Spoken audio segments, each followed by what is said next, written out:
Two of Apple's biggest investors are urging the company to take action to try and curb smartphone addiction among children. In an open letter sent to Apple, the investors say the company should do more, could do more to help youngsters fight addiction to devices, specifically by giving parents more options to monitor usage, as well as increased parental controls. The letter cites various studies and surveys over the past couple of years on how the use of smartphones and social media can have a negative impact on the mental and physical health of children and teenagers. For more, let's bring in Jean Twenge. She is the author of this book, iGen, Why Today's Super Connected Kids Are Growing Up Less Rebellious, More Tolerant, Less Happy, and Completely Unprepared for Adulthood. And she's in San Diego today. Jean, great to have you with us. Thanks for this. Thank you. What do you make of what these investors are saying to Apple? Yeah, so I think the point here is that this has become a public health issue. You have more and more teens and adults, for that matter, who are spending the majority of their leisure time on screens. And we know from more and more research that that is not a good formula for health. So in a recent study, for example, my co-authors and I found that teens who spend 5 or more hours a day on electronic devices are 71% more likely to have at least one risk factor for suicide than teens who spend only an hour a day.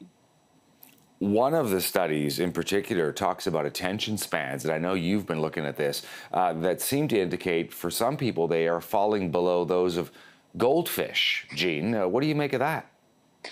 Yeah, so we need more research on this question, but certainly if you look at the way people use their phones, and particularly young people, iGen, who have not ever known another world, they are switching between tasks so incredibly quickly.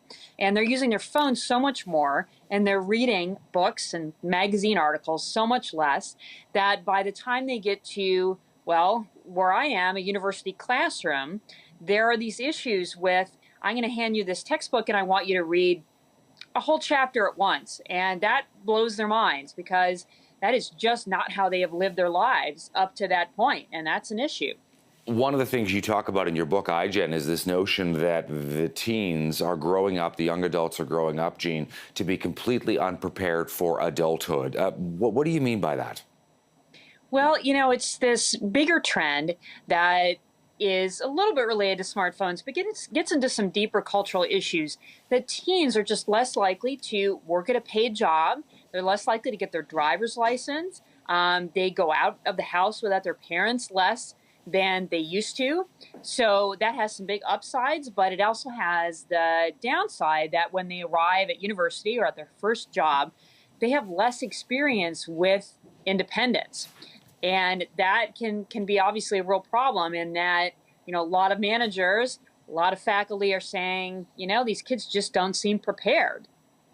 There's something else as well, getting back to the whole notion of accountability and these investors going after Apple. But we know that some of the founders of Facebook and even some of those involved in Google over the last little while have all sort of expressed remorse at what these devices, what social media, what this technology and software are doing to our brains. Where does the buck stop, Jean?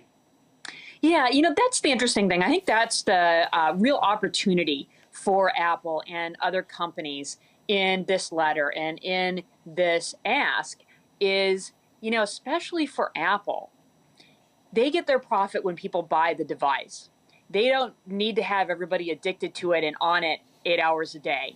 So it really is something that is an opportunity for them, both for public health and for adding value for their shareholders, if they could make it easier for parents to make those phones safer for kids, where they can be more restricted in terms of when they can be used and how long they can be used and what apps. If that could be integrated into the operating system, it would be so much easier for parents like me. I have an 11-year-old, an 8-year-old, and a 5-year-old, and I'd be much more willing to give them a phone when they reach a certain age if it was easier to regulate their use.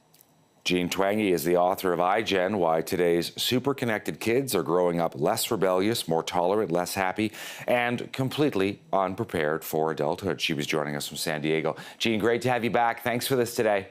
Thank you.